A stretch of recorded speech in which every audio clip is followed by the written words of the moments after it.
कहानी की शुरुआत में हमें मिकेल्सन को दिखाया जाता है जो स्लेड डॉग में राइड करते हुए जहाज की तरफ आ रहा होता है। उस स्लेड में उसका एक जख्मी साथी भी सवार है जिसे मिकेल्सन उस बर्फीले तूफान के बीच कहीं से रेस्क्यू कर ला रहा होता है। दरअसल मिकेल्सन उस जहाज का कैप्टन होता है। आगे दिखाया जाता है कि उनका जहाज समुद्र के जम जाने के कारण बीच में ही फंस गया है, जहाँ पर उसके कुछ साथी पहले से मौजूद होते हैं। स्लेड डॉग की आवाज सुनकर वो सभी जहाज से बाहर निकलते हैं। वो अपने साथी को सीप के अंदर लेकर आते हैं, जहां दिखाया जाता है कि हड्डी जमा देने वाले उस बर्फीले तूफान के कारण उसका पैर बुरी तरह से सड़ चुका है। आगे कैप्टन किसी भी तरह अपने साथी के खराब हो चुके उंगली को धारदार हथियार से काटकर अलग कर देते हैं ताकि इन्फेक्शन फैलने से रोका जा सके। इसके बाद सीन शिफ्ट होता है और सभी को क्रिसमस ईव में एंजॉय करते दिखाया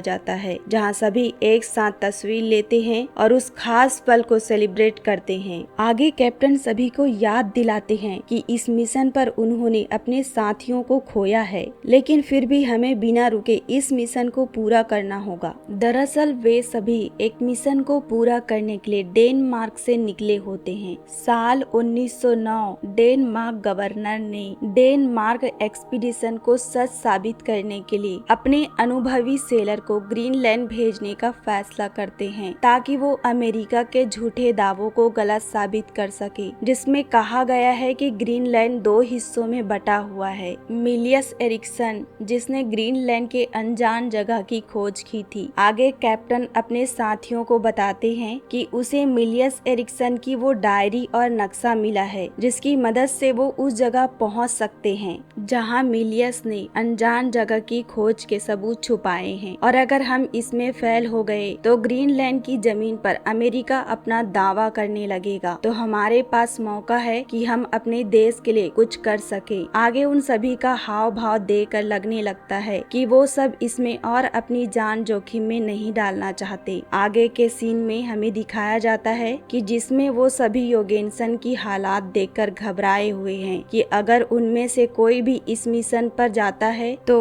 उनका वापस आना नामुमकिन है। आगे हमें दिखाया जाता है कि कहानी का एक मुख्य किरदार आइवर्सन कैप्टन के साथ मिशन में जाना चाहता है, लेकिन कैप्टन उसकी हरकतों को देखकर उसे नौसिखिया समझता है। आइवर्सन ठीक से स्लेड डॉग राइड नहीं कर पा रहा होता है। आगे वो सभी आइवर्सन को नसीहत दे रहे होते हैं कि वहाँ उस बर्फीले रेगिस्तान में जाना तुम्हारे लिए आसान नहीं होगा। आखिरकार वो दिन आता है जब कैप्टन और आइवर्सन इस मिशन को पूरा करने सफर पर निकलते हैं। दोनों साथ होकर एक तस्वीर निकालते हैं और अगस्त में वापस मिलने की बात बोलकर वहां से सफर शुरू करते हैं, और आगे उन्हें बर्फ के पहाड़ों के बीच से गुजरते दिखाया जाता है। कुछ मील दूर जाने के बाद उन्हें रास्ते में बर्फ का पहाड़ नजर आता है जिसे वो दोनों मिलकर किसी तरह चढ़कर पार करते हैं। शाम होने लगती है तो दोनों वहीं कैंप लगाकर रुक जाते हैं। अब तक उन्हें आगे बढ़ते 25 दिन बीत चुके थे। वो सिर्फ आगे बढ़ते जा रहे थे, जहां दूर दूर तक फैला बर्फ ही नजर आ रहा होता है। वो नक्शे के सहारे आगे बढ़ रहे होते हैं। शाम ढलने पर वो फिर से कैंप लगाकर आराम करते हैं, जहां आइवर्सन कैप्टन से मिलियस एरिक्सन के बारे में पूछता है। तब कैप्टन उसके पास से मिली उस डायरी के बारे में बताता है। अगली सुबह कैप्टन आइवर्सन को एक सीख बताता है, अगर स्लेड में पानी की लेयर जम जाए तो इस बर्फ में और तेज चलती है। आगे कैप्टन आइवर्सन को डॉग की स्पीड कम करने बोलता है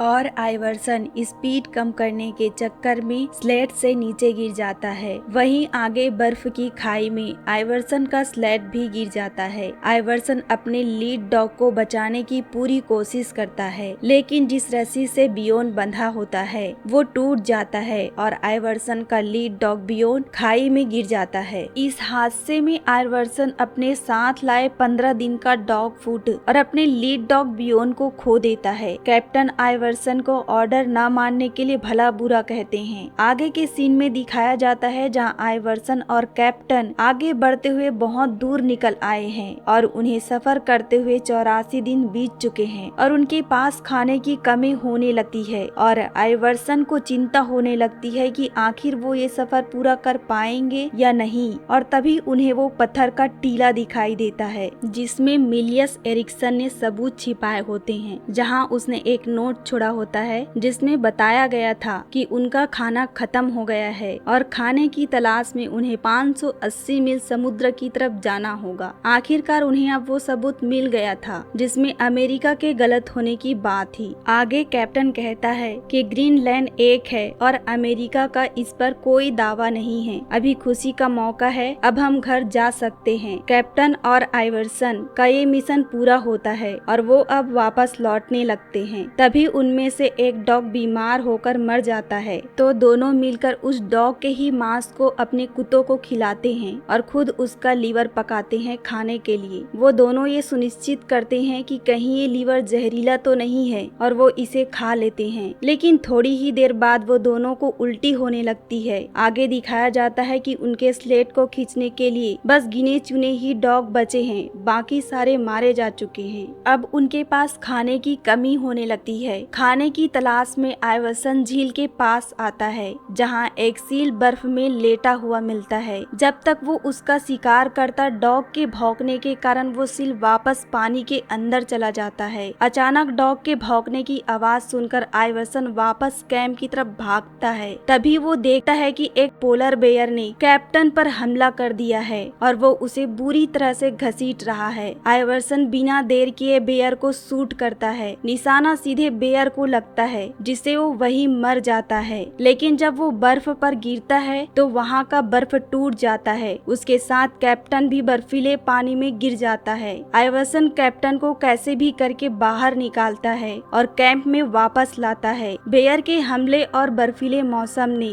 सभी डॉग की जान ले ली थी, तो कैप्टन डिसाइड करता है कि यहाँ से जितना हो सके कम सामान के साथ ही आगे का सफर करेंगे। अब तक उन्हें इस बर्फ में सफर करते 164 दिन हो चुके थे और अब भी 200 मील का सफर बाकी है। अब दोनों आगे का सफर बिना डॉग स्लेट के पैदल ही शुरू करते हैं, लेकिन अब कैप्टन को भी लगने लगा था कि वो अब शायद ही उस सीप तक वापस पहुंच पाएंगे, तो वो उसी जगह पर पत्थर का टीला बनाकर सबूत उसी में दबाकर निकलने का प्लान बनाते हैं, ताकि अगर वो दोनों भूख से मर जाएं, तो भी जब उन्हें कोई खोजने आएगा तो उन्हें ये सबूत मिल जाए। और वो दोनों वहाँ से आगे बढ़ जाते हैं। कुछ मील दूर चलने के बाद उन्हें अपना सीप अल्बामा का टॉप नजर आता है। वो दोनों खुशी से चिल्लाने लगते हैं, लेकिन जब वो सीप के पास पहुँचते हैं तो उन्हें वहाँ कोई नजर नहीं आता। आगे के सीन में सेलर क्रू को एक्सपीडिशन कमेटी के मीटिंग हॉल में दिखाया जाता है, जहाँ उनका कोर्ट ट्रायल हो रहा होता है, जहाँ गवर्नर की तरफ से उन्हें उनकी नाकामी के लिए कोसा जाता है कि कैसे उन्होंने कैप्टन और आइवर्सन को वहाँ मरने छोड़ दिया है। आगे कैप्टन और आइवर्सन को दिखाया जाता है, जहाँ कैप्टन आइवर्सन को दिलासा देते हैं कि वो हमें छोड़कर नहीं गए, वो हमें वापस लेने जरूर आएंगे, हमें गर्मी का इंतजार करना होगा। वो आपस में बातें करते और दिन बिताने लगते हैं। ऐसा करते उन्हें कई दिन बीत जाते हैं। आगे दिखाया जाता है जहाँ कैप्टन ने सबूत दबाकर रखा होता है, उसे एक पोलर बेयर बर्बाद कर रहा है। अचानक कैप्टन की आंख खुलती है। कैप्टन सपना देख रहे होते हैं। उसे अब वो सबूत वहाँ महफूज नहीं लग रहा होता है, तो वो डिसाइड करता है कि वो वापस वहाँ जाएंगे और उस सबूत के पेपर लेकर आएंगे। वो दोनों वापस निकल जाते हैं, लेकिन निकलने से पहले आइवर्सन कैप्टन से कहता है कि हमें यहाँ एक नोट छोड़ देना चाहिए, ताकि कोई अगर हमें ढूंढते हुए आए तो उन्हें पता चल जाए कि हम यहाँ आ चुके थे। लेकिन कैप्टन उसकी बात को टाल देता है और दोनों वापस निकल पड़ते हैं। अब तक उन दोनों को वहाँ 439 दिन बीत चुके हैं। आखिरकार वो दोनों वहाँ वापस पहुँच जाते हैं और वही होता है जिसका उन्हें डर था, लेकिन किस्मत से उस सबूत के पेपर को कुछ नहीं हुआ होता है। वो दोनों उसे लेकर वापस आने लगते हैं। 471वें दिन बाद वो दोनों वापस उसी सीप अल्बामा के पास पहुँच जाते हैं। आने पर वो देखते हैं कि कैंप का दरवाजा खुला हुआ है और अंदर किसी ने नोट छोड़ रखा है जिसमें उनके आने का डेट लिखा होता है। आइवर्सन को काफी गुस्सा आता है कि अगर उन्होंने उस दिन नोट छोड़ दिया होता तो आज वो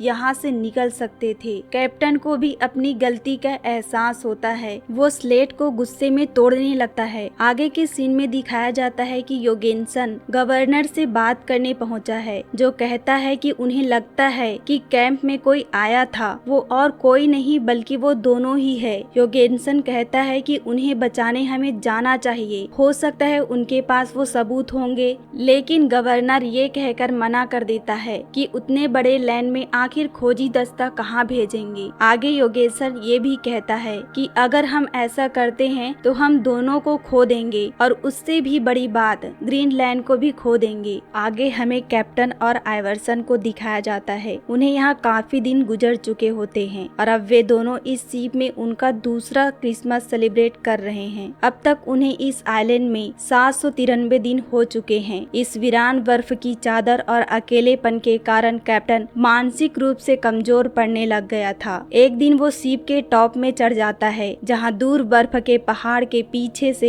एक हॉट एयर बलून उनकी तरफ आता हुआ नजर आता है। कैप्टन जोर जोर से चिल्लाने लगता है, वो उससे मदद की गुहार लगाने लगता है। थोड़ी ही देर में वो बलून उनके पास ही लैंड करता है, जिसमें एक लड़की को दिखाया जाता है जो कोई और नहीं बल्कि उसकी गर्लफ्रेंड नाया होती है। वो कहती है कि मुझे तुम्हारी बहुत याद आ रही थी। वहीं दूसरी तरफ आइवर्सन कैप्टन को आवाज देकर अंदर बुला रहा होता है, जहाँ दिखाया जाता है कि वहाँ कोई भी नहीं है। ये सब कैप्टन का हेलुसिनेशन था। एक बर्फीले इलाके और छोटे से कैंप में रहते रहते उसका मानसिक संतुलन बिगड़ने लग गया था। वो अब हर वक्त हेलुसिनेट करने लगता है कि उसकी गर्लफ्रेंड उसके पास है और उससे बातें करती है। उसकी गर्लफ्रेंड हर वक्त उससे सवाल करती है कि ये सब क्या उससे ज्यादा जरूरी है। लेकिन हम व्यूअर्स आगे देखते हैं कि दिन ब दिन कैप्टन की मानसिक स्थिति खराब होती जा रही थी। वो आइवर्सन को शक की नजर से देखने लगता है। वो अपनी गर्लफ्रेंड को गले लगाकर रोने लगता है, जो सिर्फ उसका वहम होता है। आगे कैप्टन आइवर्सन को अपने गले में हुए घाव को